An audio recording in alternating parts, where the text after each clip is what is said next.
हैं। आज हमारे साथ प्रज्ञान ओझा जुड़ेंगे। मैं उनसे मेरे पास कई ऐसे सवाल हैं जो ख़ास तौर पर मेरे पास आए हैं कि मैं उनसे पूछूं। मैं उन्हें बहुत जल्दी जोड़ लूँगा, लेकिन उससे पहले मैं आप सबको ये बता दूं कि कोरोना काल में जब हम सब लोग अपने अपने घरों में बंद थे लॉकडाउन के दौरान, उस दौरान ऐसे क्रिकेटर जो देश के लिए खेल चुके हैं, ऐसे लोग जो लगातार पब्लिक की निगाहों में रहते हैं, जनता उन्हें प्यार करती है, तो ऐसे लोग क्या सोच रहे हैं, क्या कर रहे हैं, इन तमाम चीज़ों को लेकर हमने पिछले कुछ दिनों से एक सीरीज चलाई है और उसे लेकर हम बातचीत भी करते रहते हैं। तो अब मैं बहुत ज़्यादा देर नहीं लगाऊंगा, प्रज्ञान ओझा को मैं फटाफट जोड़ लेता हूं, शुरू कर देंगे। हेलो, कैसे हैं आप? बढ़िया बढ़िया आकाश, आप कैसे हैं? मैं भी ठीक हूँ। कहाँ इन दिनों कहाँ हैं आप लॉकडाउन के दौरान? घर हैदराबाद। अच्छा, हैदराबाद में ही हैं आप। जी अच्छी बात यह है कि लॉकडाउन में आप कहीं बाहर नहीं फंसे। वैसे कई लोगों से बात हो रही हो, कोई कहीं और फंसे हुए हैं, कोई कहीं और फंसे हुए हैं। जी, समझ सकते हैं। मतलब जैसा कि मैं ये मानता हूँ कि हम लोगों को इतनी तकलीफ हुई नहीं, सिर्फ यही था कि हम घर रहे और हमें सिर्फ बहुत सिंपल चीज़ों को फॉलो करना था कि घर पे रहिए और जो भी गाइडलाइंस मिलता है गवर्नमेंट से उसको फॉलो करें। लेकिन काफ़ी ऐसे लोग हैं जो बहुत ज़्यादा सफ़र हुए हैं इसकी वजह से, लॉकडाउन की वजह से। वो घर जा नहीं पाए, उसके बाद मतलब एक स्टेट से दूसरे स्टेट चल के भी ट्रैवल कर रहे थे। काफ़ी चीज़ हमने देखा न्यूज़ में, तो उनकी तकलीफ हमसे बहुत ज़्यादा है और चल भी रही है। तो मैं यही दुआ करूंगा कि जल्द से जल्द वो अपने घर पहुंच जाए या फिर उन्हें कुछ राहत मिल जाए। हम सब ने देखा होगा टीवी स्क्रीन पर जब बहुत सारे लोग पैदल अपने अपने घर चले गए थे। कई राज्यों से, महाराष्ट्र से, राजस्थान से, मध्य प्रदेश से बिहार चले जा रहे थे, उत्तर प्रदेश चले जा रहे थे, कोई गुजरात से चलकर राजस्थान आ रहा था। तो इन तस्वीरों को लेकर के भी हम सब ने देखा होगा कि कैसी कैसी स्थिति रही कोरोना काल में। अच्छी बात अब ये है कि सरकार ने ये तय किया है कि 8 जून से कुछ नियम और शर्तों के साथ अब बहुत सारी चीज़ें खुल जाएंगी। हैदराबाद में भी कुछ लॉकडाउन में कुछ ढील है।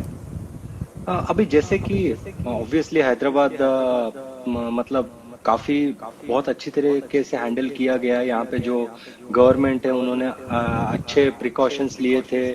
जो लॉकडाउन था उसे अच्छे से पालन किया जा सके, उस तरीके के जो भी है तौर तरीके अपनाए थे।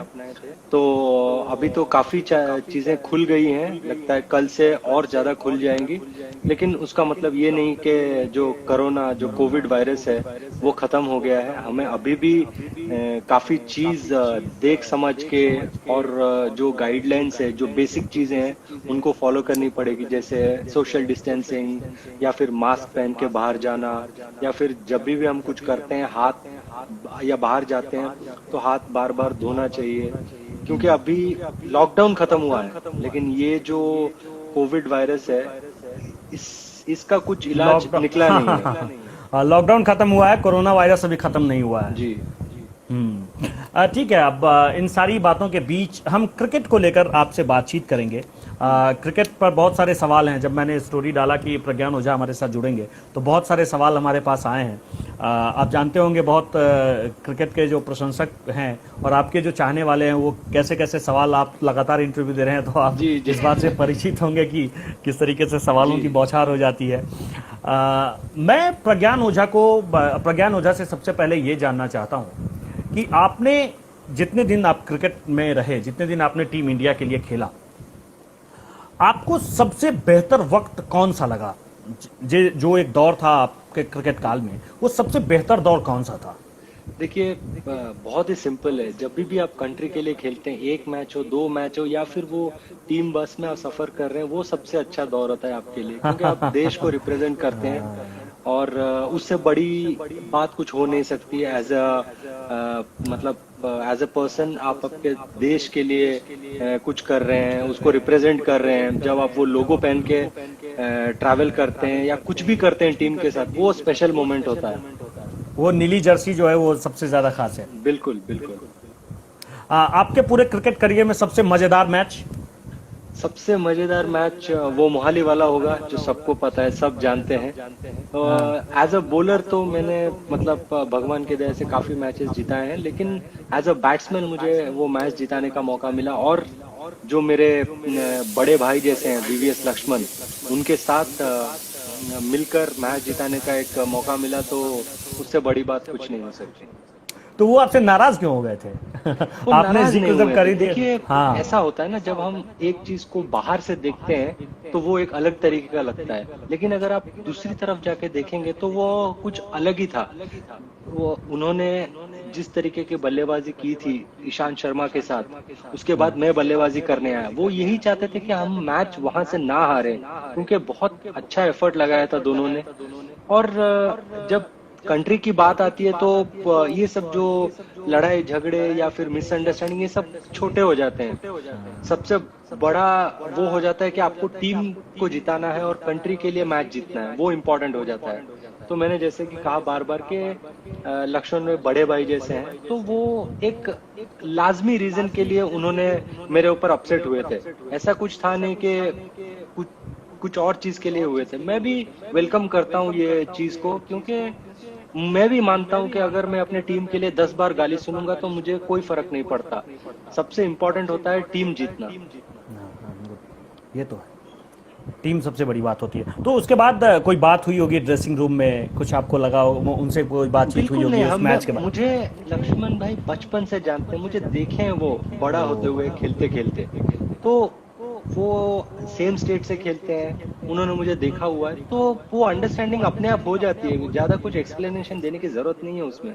और आप जब इस तरीके का मैच जीतते हो, वो ये सब बातें नहीं होती है, तब बातें होती है कि हमने जीता है, सेलिब्रेशन होता है, एक रिलीफ मिलता है सबको कि ऐसे भी हम मैच जीत सकते हैं, इस तरीके इस स्तर से हम ऊपर आ सकते हैं।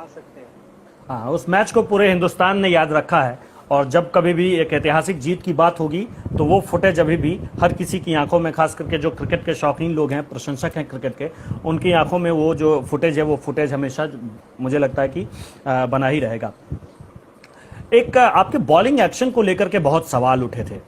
जी ये पूरा मामला क्या था? देखिए, कभी ऐसा होता है ना, आप कोई क्रिकेटर से बात करेंगे या कोई भी स्पोर्ट्स पर्सन से, जब आप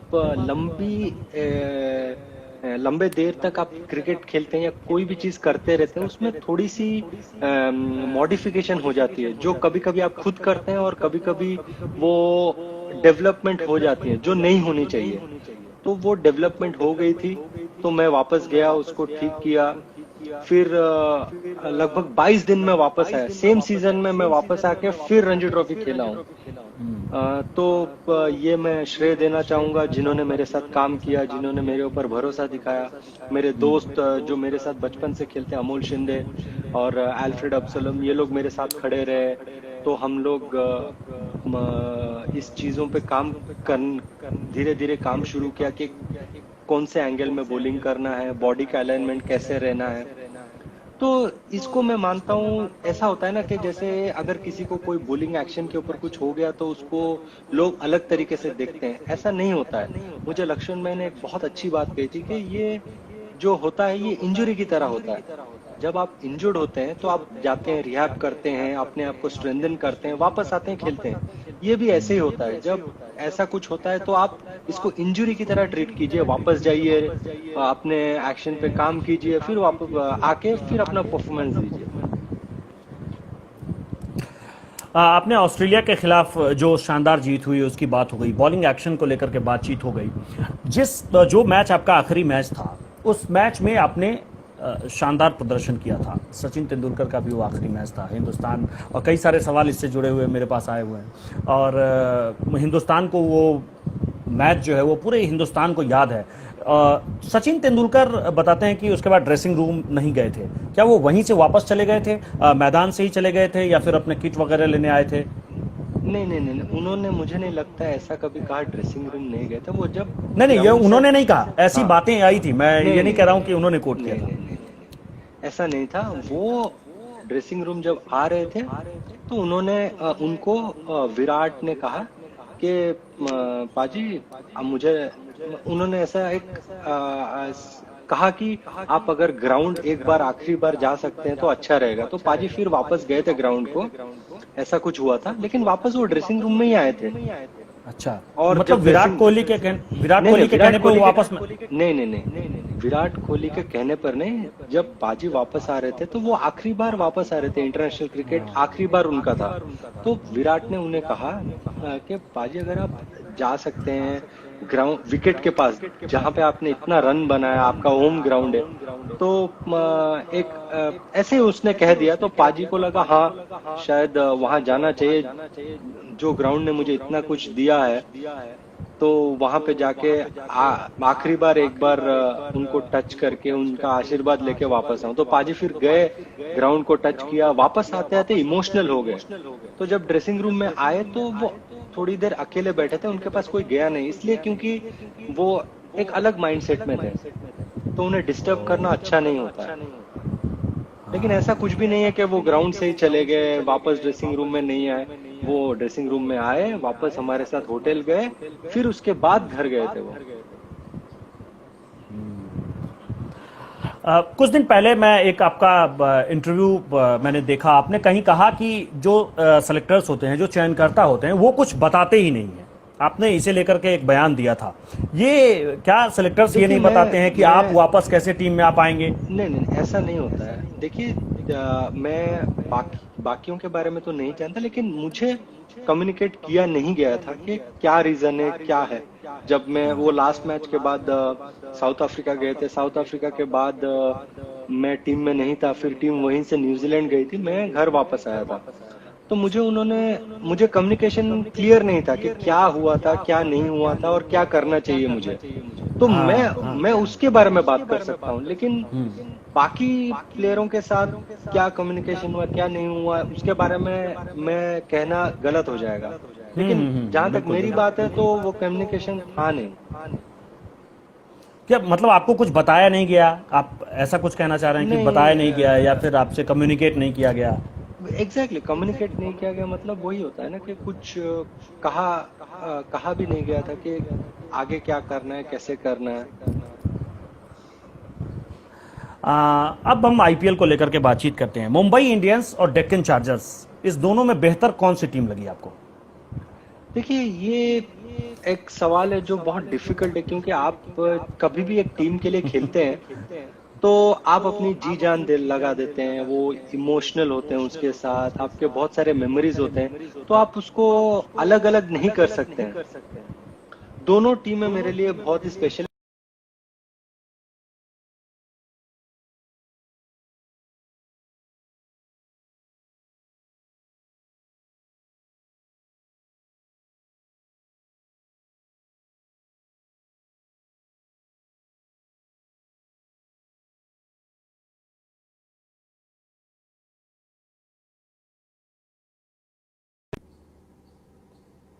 अब तक आवाज पहुंच रही है?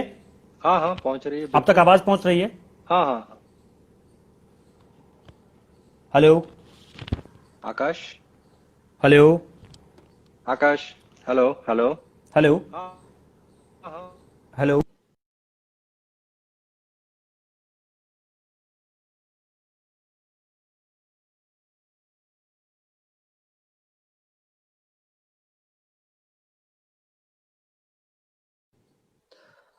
मैं कोशिश करूंगा एक बार फिर से कि प्रज्ञान ओझा हमारे साथ जुड़ जाएं। इंटरनेट को लेकर थोड़ी बहुत दिक्कत आ गई और इस वजह से बातचीत हमारी रुक गई है, लेकिन मैं कोशिश कर रहा हूं कि वो फिर से हमारे साथ जुड़ जाएं और हम इस बातचीत को कंटिन्यू रख पाए।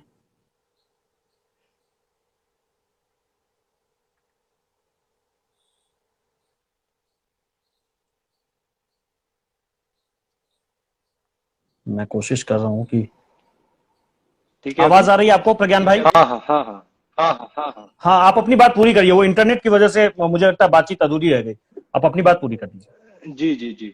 हम लोग एक्चुअली मैं थोड़ा डिस्टर्ब हो गया, क्या बात कर रहे थे एक बार आप हाँ, मैं डेक्कन चार्जर्स और मुंबई इंडियंस को लेकर के आपसे सवाल किया था। देखिए ऐसा होता है ना कि जब आप कोई भी टीम के लिए खेले, उनके साथ स्पेशल मेमोरी होता है। अगर आपको कोई बोले कि आप डिफरेंशिएट करें, बहुत डिफिकल्ट होता है, क्योंकि मेरे दोनों टीमों के साथ अच्छी मेमोरी रही है, दोनों टीमों के साथ मैं आईपीएल जीता हूँ।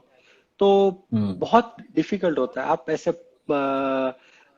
सिंगल आउट नहीं कर सकते कि ये जीत मेरे लिए स्पेशल थी या वो जीत मेरे लिए स्पेशल थी। इवन कंट्री के लिए मैं जितने भी मैच खेला हूँ मेरे लिए स्पेशल है, क्योंकि आप जब कंट्री के लिए खेलते हैं एक ऑनर होता है वो, मैं ऐसे मान के चलता हूँ।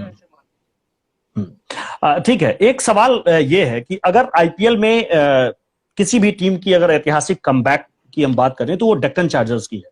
2008 में 2008 में वो टीम सबसे नीचे थी, ये नंबर आपको भी मालूम एट होगा। और पोजीशन उसके में, हाँ। और 8 पोजीशन में, और 2009 में वो टीम विजेता बन जाती है। नहीं, ये बहुत तो ये जो बहुत बड़ी कमबैक था, ये कमबैक, इसके पीछे की क्या कहानी है? ये अचानक कैसे हुआ? मतलब इतनी देखिए, बड़ी उपलब्धि। हाँ। पहले तो जब हम पहली बार 2008 में एज ए टीम खेलने आए, T20 क्रिकेट एक नई चीज थी सबके लिए, एक नया फॉर्मेट था।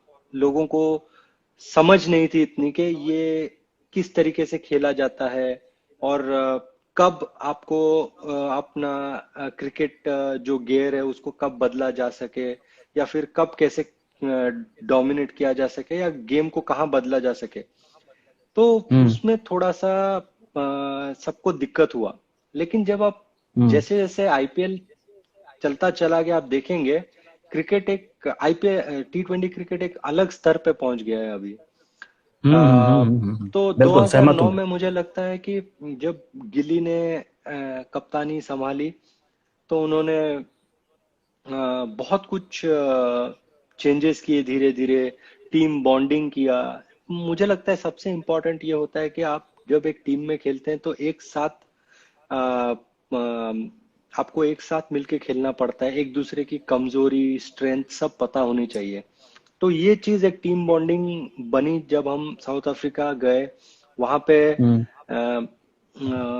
लगभग 7-8 दिन पहले या 10 दिन पहले हम लोग पहुंचे, और वहां पे हम लोग जहाँ पे ठहरे थे सिर्फ वो होटल में हमारी ही टीम रुकी हुई थी। हम थोड़ा जोहानिसबर्ग के बाहर रुके हुए थे, ताकि एक दूसरे को हम समझ सके, एक दूसरे के साथ ज्यादा समय बिता सके।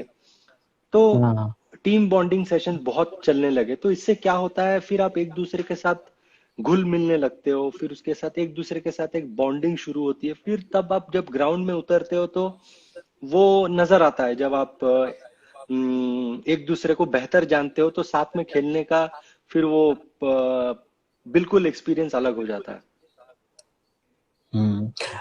मेरा एक सवाल यह है कि 2009 में रोहित शर्मा को गिलक्रिस्ट ने उनके ऊपर भरोसा जताया। रोहित शर्मा तब टीम में बहुत पुराने भी नहीं थे, और बहुत ज्यादा उन्होंने कारनामे भी नहीं दिखाए थे जो अब उनके नाम पर में वो सब दर्ज है। तो उस समय में ऐसा क्या हुआ कि गिलक्रिस्ट ने रोहित शर्मा के ऊपर भरोसा दिखाया? क्या आपको भी ऐसा लगता है कि रोहित शर्मा में लीडरशिप क्वालिटी है?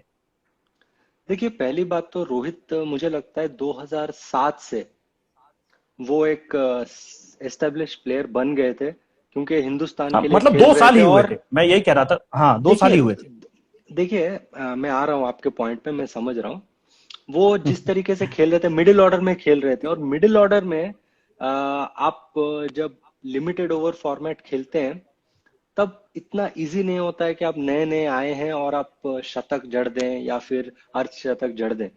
तो वो अपना स्तर बना रहे थे। तो वहां पे एक क्वालिटी जो मुझे अच्छी लगी, गिलक्रिस्ट उन्होंने रिकग्नाइज किया था कि उनके बाद अगर कोई कप्तान बन सकते हैं, फ्यूचर के कप्तान बनेंगे, तो वो है रोहित। क्योंकि वो जो डिसीजन लेते थे as as a young player, वो दर्शाता था कि वो एक एक्सपीरियंस कप्तान बन सकते हैं। तो उन्होंने फिर उन्हें वाइस कैप्टन बनाया, फिर धीरे धीरे उन्हें प्रमोट करने लगे। अ, हम्म तो इस तरीके का कुछ सफर था रोहित का। लेकिन मैं मानता हूं कि रोहित हमेशा से एक गिफ्टेड प्लेयर थे। जिस तरीके से वो बल्लेबाजी करते थे, 2007 वर्ल्ड कप में एक इम्पोर्टेंट नॉक खेला था, ऑस्ट्रेलिया में भी इम्पोर्टेंट नॉक खेला था। तो इसे लेकर के भी तो कोई बातचीत हुई होगी। मैं वही कह रहा था कि बहुत ज्यादा वक्त तो रोहित शर्मा को हुआ नहीं था, उस समय 2 साल ही हुआ हाँ, था। अगर और तो सीनियरिटी वाइज देखेंगे तो हाँ। रोहित यंग थे।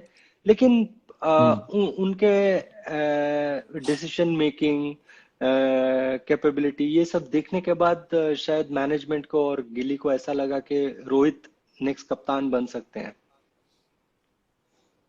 हाँ। ये रोहित शर्मा को लेकर के, रोहित शर्मा, ये भी मेरे पास एक सवाल आया था कि रोहित शर्मा आपके बहुत अच्छे दोस्त हैं, और कुछ दिन पहले उन्होंने एक तस्वीर भी इंस्टाग्राम पर में शेयर की थी। न्यूजीलैंड का आपका, आप सबका वो पहला दौरा था, और उन्होंने जी। उस पर में लिखा भी है कि आपकी हंसी बहुत प्यारी है। रोहित शर्मा नहीं, से दोस्ती के वो कोई किस्से हैं? नहीं, किस्से तो बहुत हैं, क्योंकि हम लोग बचपन से साथ खेलते हुए आ रहे हैं, अंडर 15 लेवल से साथ खेलते हुए आ रहे हैं। रोहित में, फिर मनोज तिवारी, हम लोग हम्म। साथ खेलते हुए आ रहे हैं। तो बहुत सारे किस्से हैं, लेकिन एक दूसरे को बहुत अच्छी तरह से जानते भी हैं, क्योंकि आप जब बचपन से लेकर सीनियर टीम तक आप एक साथ खेलते हो, तो एक दूसरे की हर चीज मालूम होती है आपको। न्यूजीलैंड का पहला दौर था, तो हम लोग सब एक्साइटेड थे। तो जब आप एक अच्छे कंट्री में जाते हैं, पहला दौरा होता है, तो आपको ऐसा लगता है, जब ऑफ डे मिलता है तो आपको तो एक एक्साइटमेंट होती है कि मैं कहाँ जाऊं, ये देखूं वो देखूं। तो हम लोग ऐसे ही गए थे। न्यूजीलैंड एक बहुत ब्यूटीफुल कंट्री है, मतलब कंट्री है। साइट सीइंग के लिए बहुत अच्छी जगह है। तो हम गए थे, तो वहां पे मैं थोड़ा एक्साइटेड था, तो वो फोटो वो दर्शाता है कि मैं थोड़ा ज्यादा खुश हो गया था, तो वो लोग इसलिए थोड़ा मजे ले रहे थे।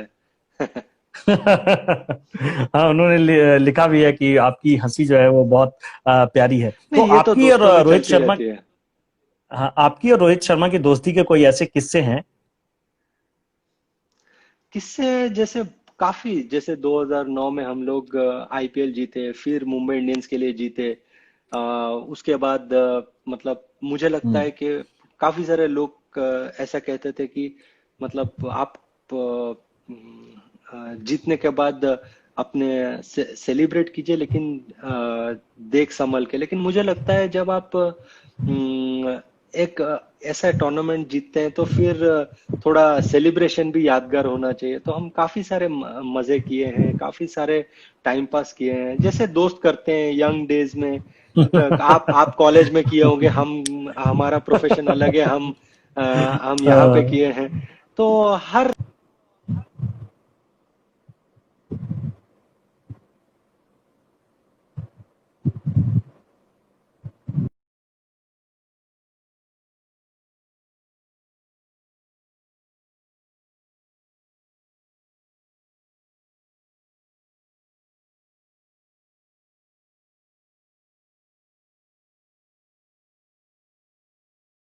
जुड़ जाएं।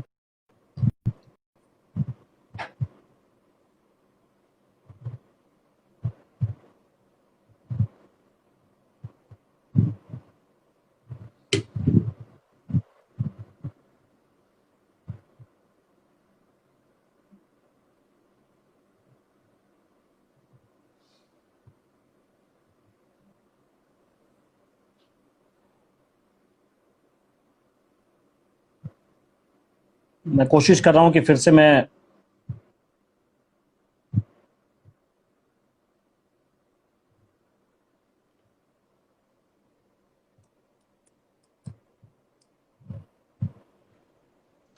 नेटवर्क बड़ा ये, फ्लक्चुएट हो रहा है। हाँ, आज इंटरनेट की थोड़ी बहुत दिक्कत है। मुझे ऐसा लग रहा है कि इंटरनेट की दिक्कत है। हालांकि पिछले कुछ दिनों से बहुत सही चल रहा था, कई लाइव मैंने निपटाए तो बिल्कुल सही सही निपट गया, और इतनी अच्छी बातचीत हो रही, पता नहीं क्यों ये बार बार रुक हम्म। जा रहा है। हाँ। आपने बिहार के लिए भी क्रिकेट खेला, बिहार की टीम से भी आपने खेला। जी।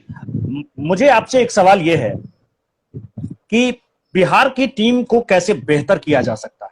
ये सवाल मेरे पास कम से कम 25 ऐसे सवाल हैं जो बिहार के क्रिकेट के जो फैन है और जो क्रिकेट के प्रशंसक हैं, जो आपके चाहने वाले हैं या टीम इंडिया के बाकी खिलाड़ियों को भी चाहते हैं, उन्होंने मुझे भेजा है, निजी तौर पर भी कई लोगों ने भेजा है कि ये कैसे ठीक किया जा सकता है, क्या दिक्कतें हैं?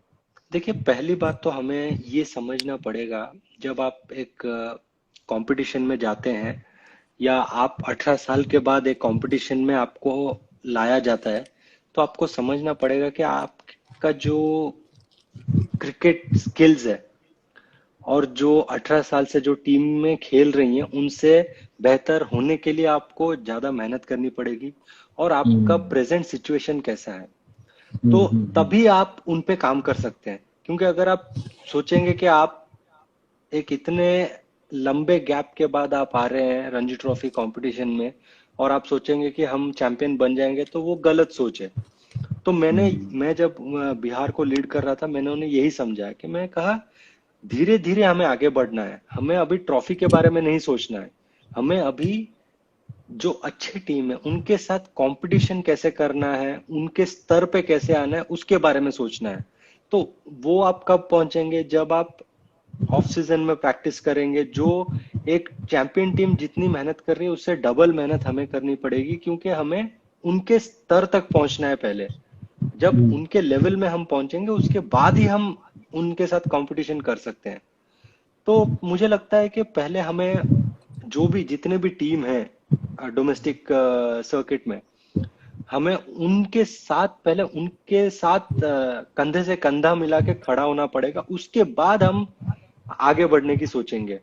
तो वो कैसे होगा, एक अच्छा स्ट्रक्चर होना चाहिए बिहार में, जो लोकल लीग्स हो या फिर प्रैक्टिस सेशंस हो, ऑफ सीजन में किस तरीके से जो भी प्लेयर्स है उनका किस तरीके से उनको मॉनिटर किया जा रहा है, ये सब बहुत इंपॉर्टेंट हो जाता है। अभी आप देखेंगे जैसे आप हैदराबाद आएंगे या बैंगलोर जाएंगे या मुंबई जाएंगे, तो एक स्केड्यूल होता है कि सीजन में किस तरीके से प्लेयर को रखना है, ऑफ सीजन में किस तरीके से प्रिपेयर करना है, इंजुरी कैसे मैनेजमेंट करना है, ये सब बहुत इंपॉर्टेंट हो जाता है। तो हमें ये सब जब हम ये सब जब ठीक से करेंगे तभी हम कंपटीशन लेवल पे आएंगे उन बड़े टीमों के साथ। मतलब आपने खेलते हुए जो महसूस किया वो यही है कि कंपटीशन लेवल तक जाने के लिए टीम को बनाने की जरूरत है, और वो अभी उसकी कमी है। देखिए कमी हम रहेगी, कैसे नहीं रहेगी, क्योंकि 18 साल के बाद रणजी ट्रॉफी खेलने आ रहे हैं और 18 साल का जो गैप होता है वो बहुत बड़ा होता है। बहुत बड़ा गैप होता है, 18 साल एक में जनरेशन का गैप है, एक जनरेशन का बिल्कुल गैप है। एक एक जब उन्हें एफिलिएशन मिली थी और जो अभी जो एफिलिएशन वापस मिली है, इन दोनों में 18 साल मतलब क्रिकेट कहां से कहां पहुंच गया है। हाँ तो हाँ हाँ, बिल्कुल बिल्कुल, बहुत तेजी से। वो गैप पहले हमें कवर करना पड़ेगा, उसके बाद ही हम कंपटीशन कर सकते हैं। आपने खेलते हुए, अब हम कप्तानी को लेकर बातचीत करेंगे। अब आपने खेलते हुए महेंद्र सिंह धोनी को एज ए कप्तान देखा है। महेंद्र सिंह धोनी की कप्तानी की तूती दुनिया भर में होती है, उनकी तूती चल रही है, सब उनकी बहुत तारीफ करते हैं। आपने सबसे क्या खास बात ऐसे देखी कि धोनी की कप्तानी में बहुत बेहतर है, जो दुनिया के किसी भी क्रिकेट टीम के कैप्टन में नहीं है? ये ऐसी कौन सा ऐसा वो एक कॉकस है जिस कॉकस को महेंद्र सिंह धोनी बहुत अच्छे से कैच करते हैं, बहुत अच्छे से पकड़ते हैं, जिसका नतीजा ये है कि मैच की दशा और दिशा दोनों बदल जाती है? देखिए सबसे बड़ी बात ये है, जैसे मैं मानता हूँ एडम गिलक्रिस्ट, MS धोनी, इनके पास सबसे प्लस पॉइंट ये थी कि वो कीपर हैं। जब आप कीपर होते हैं तो आप बिल्कुल स्टंप्स के पीछे खड़े रहते हैं, पिच के नजदीक रहते हैं, तो आपको बिल्कुल पता चलता है कि बॉलर किस तरीके से बॉलिंग कर रहा है, वो अपने पीक में बॉलिंग कर रहा है या फिर वो अपने पीक में पहुंचा नहीं है, या बल्लेबाज किस तरीके से बैटिंग कर रहा है, विकेट किस तरीके से बिहेव कर रहा है, ये आपको बेहतर पता चलता है। आप अगर देखेंगे काफी बॉलर कीपर के साथ ज्यादा इंटरेक्शन करते हैं, क्योंकि उन्हें कीपर बेटर आइडिया देता है। तो जब कप्तान कीपर होता है तो उनके पास ये एक एडेड एडवांटेज होता है। और उसके साथ MS धोनी स्मार्ट भी बहुत है, उन्हें पता है, अगर आपको गेम्स के लॉज पता है और आप स्ट्रीट स्मार्ट है तो आपको हराना बहुत मुश्किल है। तो जैसा कि मैं कह रहा था, और इन सबसे बड़ी बात यह है, एक कप्तान वो होता है जो अपने बॉलर को एक कुशन दे। बॉलर हमेशा ये बेहतर बनता है अगर उसको एक ऐसा कप्तान मिले जो बॉलर को बैक करता है। तो MS धोनी, रोहित शर्मा, ये दोनों अपने बॉलर को बहुत बैक करते हैं। मैं विराट के अंडर खेला नहीं हूँ, मैं जितना भी देखा हूँ बाहर से देखा हूँ, तो उस पे कमेंट करना मुझे पता नहीं है कि वो बॉलर के साथ कितने कंफर्टेबल हैं, क्या बात करते हैं, वो मैं जानता नहीं हूँ। लेकिन मैं MSD और रोहित के साथ मैच में खेला हूँ, तो जो वो मुझे कुशन देते थे उसकी बदौलत मैं इतना सक्सेसफुल बॉलर बना हूँ। तो एक तो महेंद्र कप्तान, सिंह, बोलर्स कप्तान होना चाहिए मुझे लगता है। हाँ उनके कई वीडियो भी वायरल हैं जिसमें वो बिल्कुल, कुलदीप यादव को, कुलदीप को कहते हैं, चहल को हाँ हाँ कहते हैं डायरेक्शन, हाँ कि हाँ। अब ये बल्लेबाज ये करने वाला है, तो वो रीडिंग, हम्म, उनको गेम सेंस तो है ही, उसके साथ जब वो कीपर होते हैं तो उनको और ज्यादा विकेट की समझ आ जाती है, या बल्लेबाज क्या सोच रहा है वो भी समझ आ जाती है। हम्म। महेंद्र सिंह धोनी की सबसे अच्छी चीज आपको क्या लगती अपने आप को हमेशा काम रखते हैं वो, कोई भी सिचुएशन हो रिएक्शन नहीं देते हैं, भले कि मतलब ग्राउंड से बाहर आके आपसे बात करते हैं, अगर उनको कुछ पसंद नहीं आया वो भी बताते हैं, लेकिन है? ग्राउंड पे अपने आप को जो उन्होंने वो जो संभालते हैं, वो एक बहुत बड़ी बात होती है। अपने आप को कंट्रोल में रखना, माइंड को ज्यादा डाइवर्ट नहीं होने देना, वो एक बहुत बड़ी बात होती है। तो ये दर्शाता है कि वो कितने फोकस्ड रहते हैं, वो उनकी एक बहुत बड़ी स्ट्रेंथ है। एक सवाल ये भी है कि टीम इंडिया के लिए खेलना पहले आसान था या अब आसान है, क्योंकि अब बहुत सारे ऑप्शन है। ये इसलिए ये सवाल है क्योंकि अब आईपीएल भी है, पहले तो ये आईपीएल नहीं था, पहले टी20 क्रिकेट भी नहीं था। तो टीम इंडिया तक पहुंचने के लिए पहले आसान था या अब आसान देखिए, टीम इंडिया के लिए खेलना इतना आसान नहीं है, पहली बात। लेकिन है? अब रिकग्निशन ज्यादा मिल रहा है, अपॉर्चुनिटीज ज्यादा है, क्योंकि अभी आईपीएल टीवी पे आ रहा है, रणजी ट्रॉफी टीवी पे आ रहा है, दिलीप ट्रॉफी टीवी पे आ रहा है, तो लाइव टेलीकास्ट में आप एक टैलेंट को ढूंढ ही लेते हैं। जब आप एक मैच लाइव नहीं होता है तो दो तीन लोग देखते हैं, तो टैलेंट के बारे में उतना रीच नहीं होता है। लेकिन जब आप लाइव बड़े मंच पे खेलते हैं, लाइव होता है, काफी लोग देखते हैं, तो जो टैलेंट होता है वो उभर के बाहर आता है। तो अभी मुझे लगता है अपॉर्चुनिटी ज्यादा मिलती है, क्योंकि अभी रिसोर्सेस भी ज्यादा है और रीच भी ज्यादा है लोगों का। वो एक अच्छी बात है, क्योंकि बहुत सारे अच्छे टैलेंट मिले इंडियन टीम को अभी, आईपीएल की बदौलत है। तो मुझे लगता है कि अभी बेहतर है, बेहतर, पहले की तुलना में अभी बेहतर है। पहले इतना रीच नहीं था। हाँ पहले इतना रीच नहीं था। 2011 में आपको और विराट कोहली को इंग्लैंड बुलाया गया था जी, 20 टूर्नामेंट में, आपको याद होगा। तब आपको विराट कोहली को देखकर लगा था कि दुनिया का इतना बड़ा बल्लेबाज बन जाएगा? देखिए, जो हिंदुस्तान के लिए खेलता है वो स्पेशल होता है, और विराट तब रन्स बना रहे थे। देखिए, ये अभी एक डिफिकल्ट क्वेश्चन है, क्योंकि आप जब साथ में रहते हैं तो इतने दूर तक आप सोचते नहीं है। आप यही सोचते हैं कि हम दोनों को बुलाया गया, हम दोनों एक्साइटेड थे कि अरे हमें बुलाया गया है, इंग्लैंड में खेलने को मौका मिल सकता है।